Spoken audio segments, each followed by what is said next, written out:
Hello, and welcome to Win Over Depression, Episode 8. I'm so excited. This is your host, Tamera Trotter.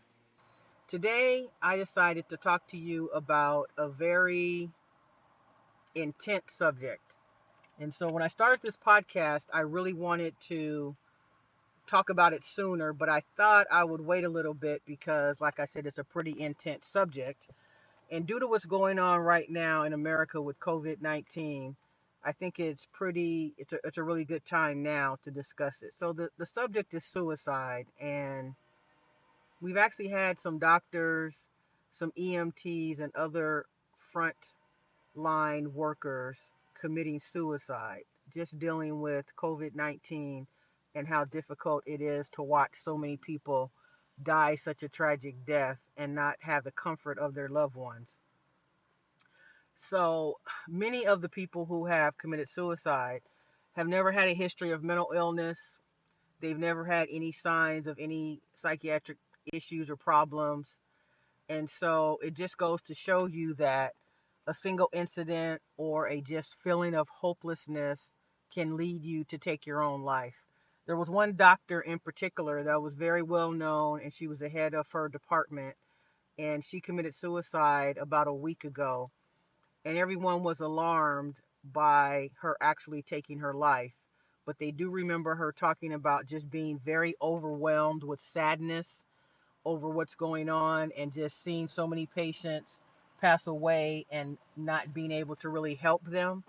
So I wanted to talk to you about why people commit suicide, but also some insight, whether there are warning signs or not, and what you can actually do to help someone change their mind about wanting to take their own life.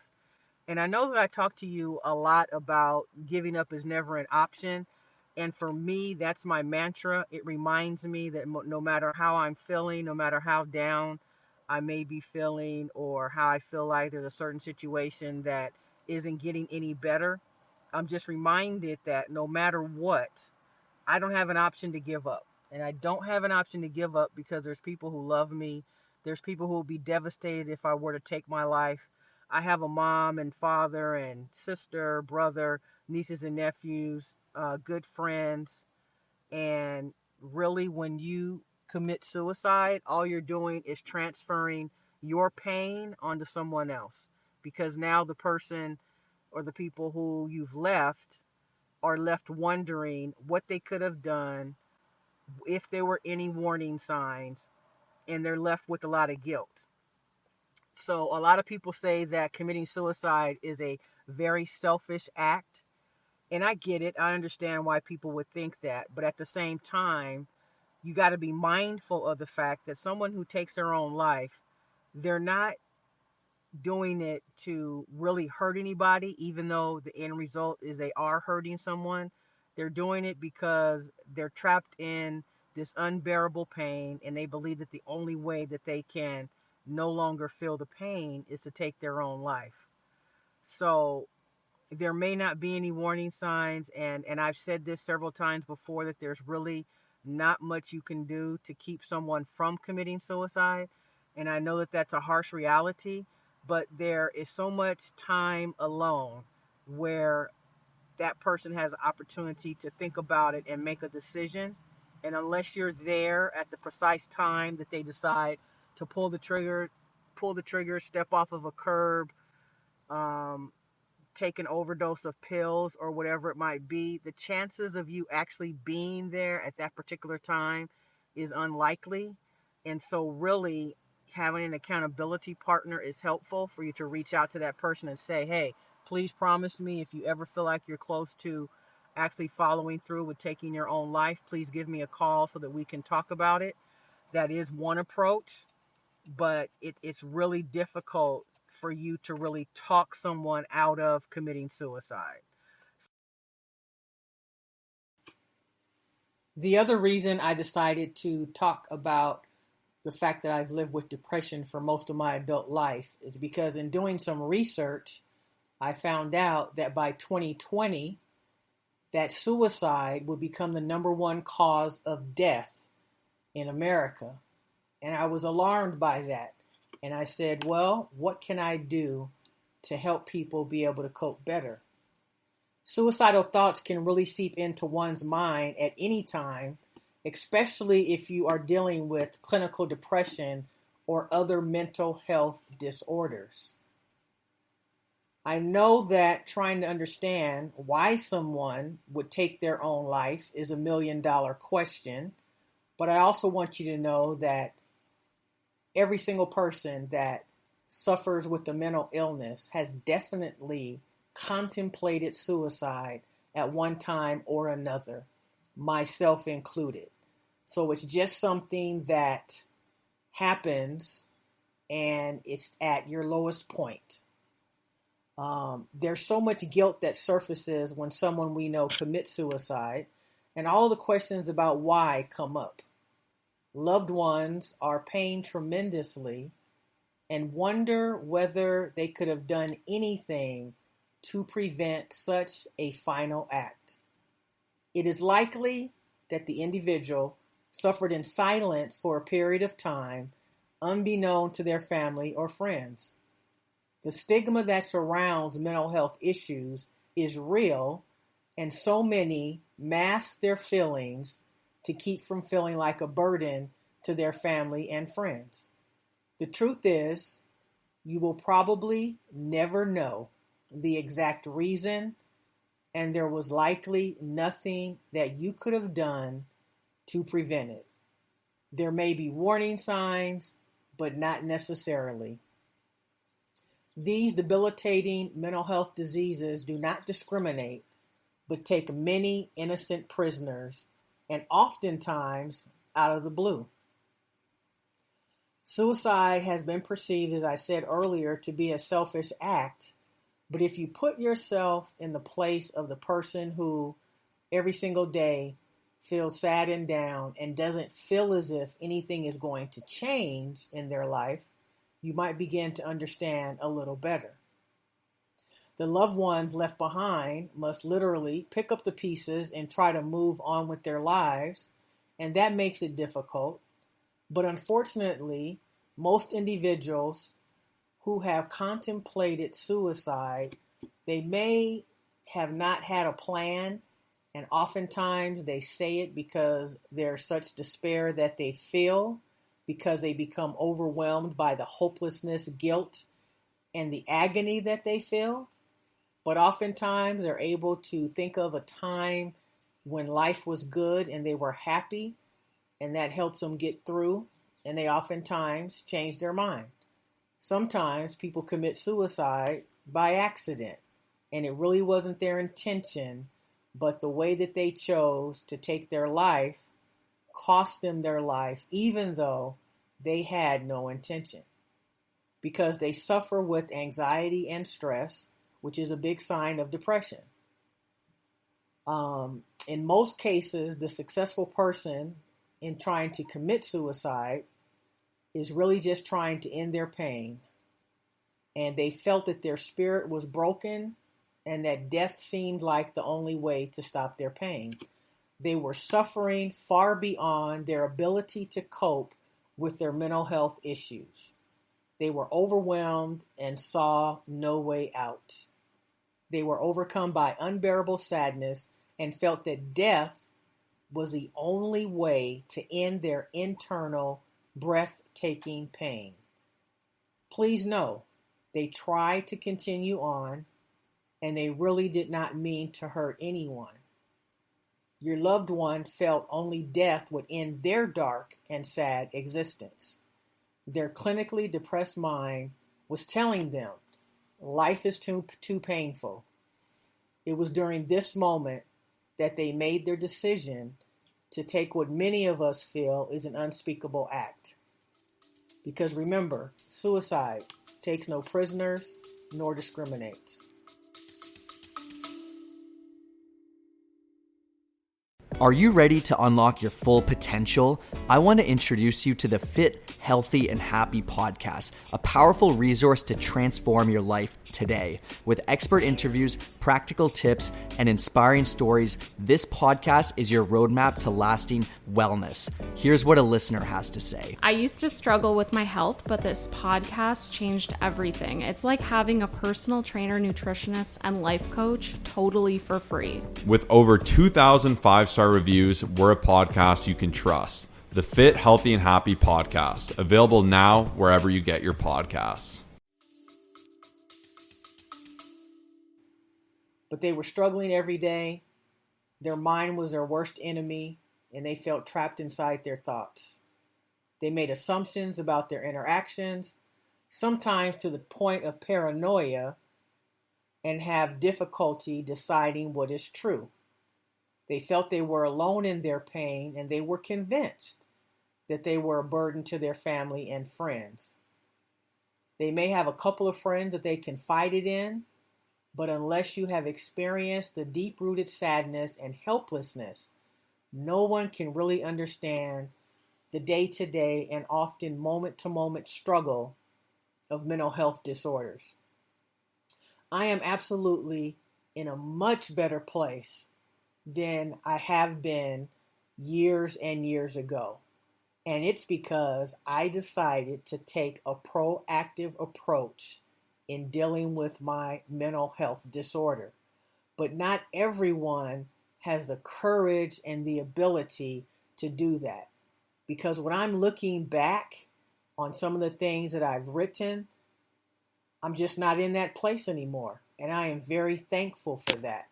So there are people who are in different stages in their mental illness, and it's in the stage when they feel sad and they feel like there's absolutely nothing that they can do and they don't want the rest of their life to be like this. That's when they decide that suicide is their only option. And also the fact that the negative stigmas that surround mental illness encourage silence, and when you want to seek professional help, it's perceived to be a weakness. So even if that person wanted to reach out for help, maybe their family or friends didn't believe them and told them that only weak people go and get therapy. And that only made their situation worse. And that's why people really conceal how they're feeling, because society can be so cruel and accusatory. As hard as this may be to accept, you are not responsible for the death of your loved one. They did not kill themselves because of you. It is common for suicidal thoughts to run through the minds of those with a mental illness because clinical depression is an unrelenting disease that affects so many lives, and it happens every single day on this earth. There are over 800,000 people that commit suicide every year. That is an alarming number. And those people who commit suicide oftentimes isolate themselves, stop communicating, and try on their own volition to pull themselves out. Once they realize they can no longer endure the pain, they begin planning to end it all. They may have untreated symptoms of depression because individuals who suffer from mental health disorders put on their game face every day to appear normal. They're not faking when they seem fine and go hang out with friends, but you have no idea how hard it was for them to get dressed and leave the house.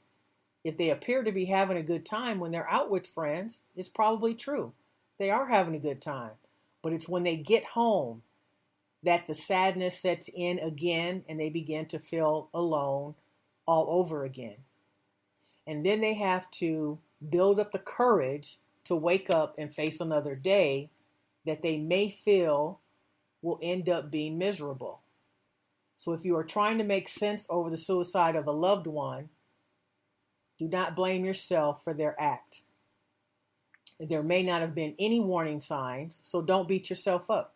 You can play back your last conversation in your mind, but it's not your fault if you missed it. You will never know.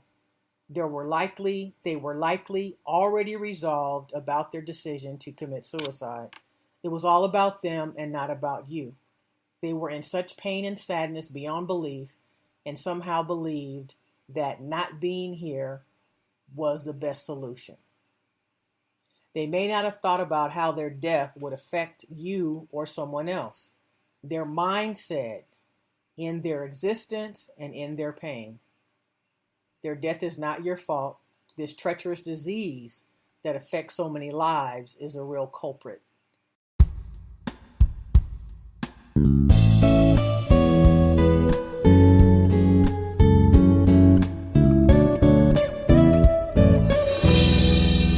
So now that I've talked to you about why someone commits suicide, being transparent with you, my audience, for me personally, yes, I have thought about committing suicide.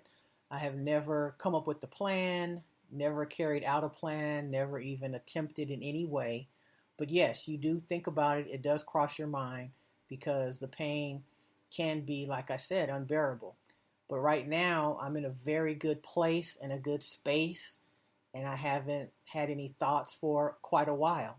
But it takes hard work because you have to figure out what the triggers are. You have to figure out what you're going to do when you feel that way, and you have to act on it. So it's a difficult feat in that once you have made a decision that just isn't something that you're going to do, that actually helps 99.9% of it, because you've already said that giving up is never an option. And that means that no matter what, no matter how I feel, I'm just not going to do it no matter what. So if you can resolve to that and you can come up with a plan of being proactive, whether it's calling someone, calling the suicide prevention hotline, journaling when you feel really down, going over a friend's house, whatever it is, have a plan. Because not having a plan will allow your mind to wander. So for those who are listening to this podcast because you want to understand your loved one better, what's really important is that they need to know that you care. And that even though you don't understand what they're going through, that you believe that they're going through something that is causing them pain. And if they're not able to articulate exactly what it is, there are certain things that you shouldn't say. Like, just snap out of it. Just be happy. What's wrong with you? You could be much better. You could be worse than other people. Don't say stuff like that, because that just makes them feel like you really don't care.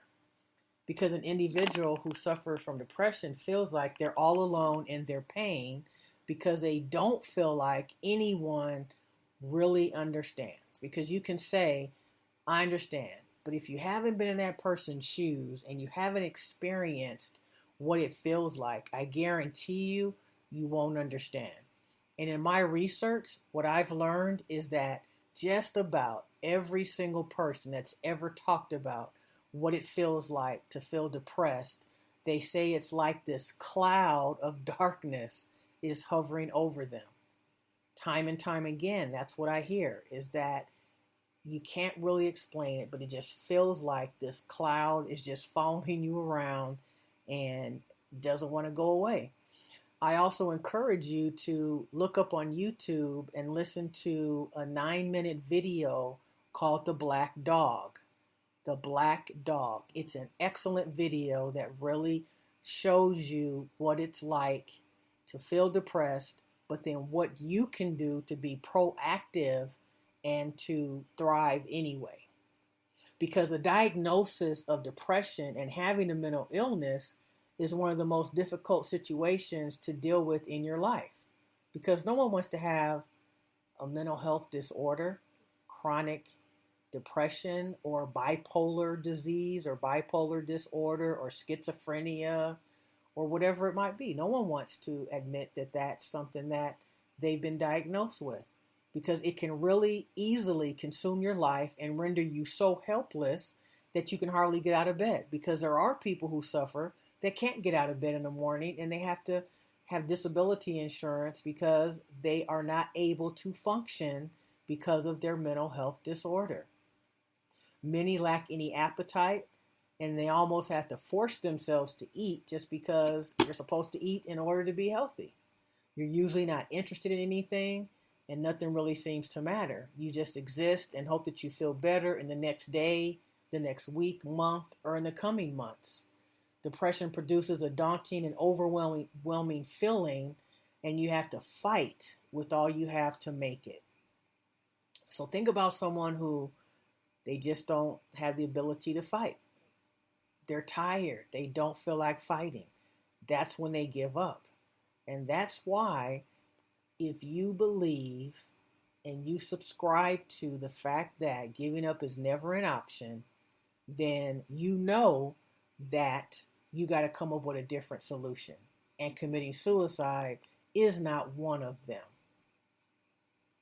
So you need to really sympathize rather than criticize those people who suffer with depression that you really don't understand.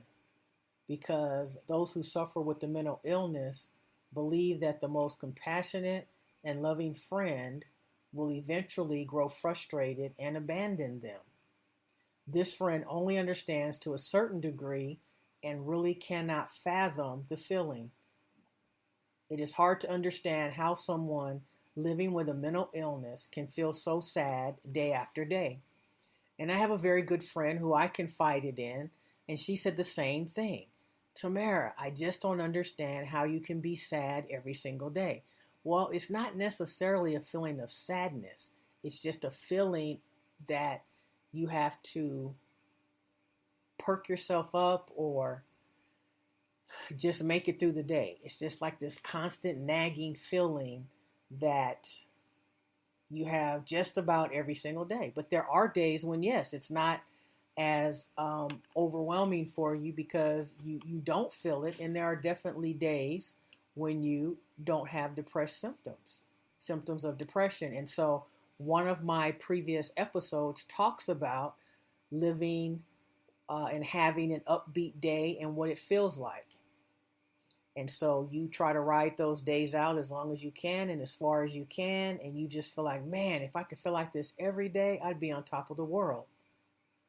But the best way to deal with your real feelings is to sympathize rather than criticize and support rather than judge. Because a judgmental friend really hurts the depressed individual because they are trying to feel better and they are dealing with the relentless situation and they definitely want to be free from depression. They oftentimes don't let their friends know how they're really feeling every day because they don't want the friendship to feel like a burden. So they're probably not going to share with you every time they're feeling down. And when you ask them how they're feeling, they're going to say, okay. They're not going to admit that they're in a downward spiral. And so this is probably the worst time for them not to communicate because they are all alone in their thoughts. So if you sense something different about someone that you know suffers with a mental illness, just make sure you get in touch with them and just ask them how they're feeling and see if they're really having any suicidal thoughts, because it's during those times when those thoughts permeate their mind and it's a good time to check on their well-being. So force the communication and help them push through the pain of feeling all alone. It's really a cry for help, and just showing you care may be all they need to get back on track and back in the game. But definitely don't give up on them because they need you desperately and you do more for them than you could possibly ever know. So for those of you who support and encourage and check in on people who suffer with a mental illness, you are a golden friend. So please continue doing what you're doing. So this completes episode 8. I'm so very excited, and I never want to end my podcast without first thanking you so very much for listening. Remember, giving up is never an option, and you must stay in the game of life. I'm Tamera Trotter. You can find me on Pinterest at TT Mental Health Expert. You can also find me on Instagram and Twitter at Tamera Trotter. You can join my Facebook group at Through the Eyes of Depression Facebook group. Go ahead and join. You can also subscribe to my podcast, Win Over Depression, which you're listening to now. You can also subscribe to my YouTube channel, also called Win Over Depression. Please also consider becoming a patron for this channel. Go to www.patreon, Patreon, Tamera Trotter.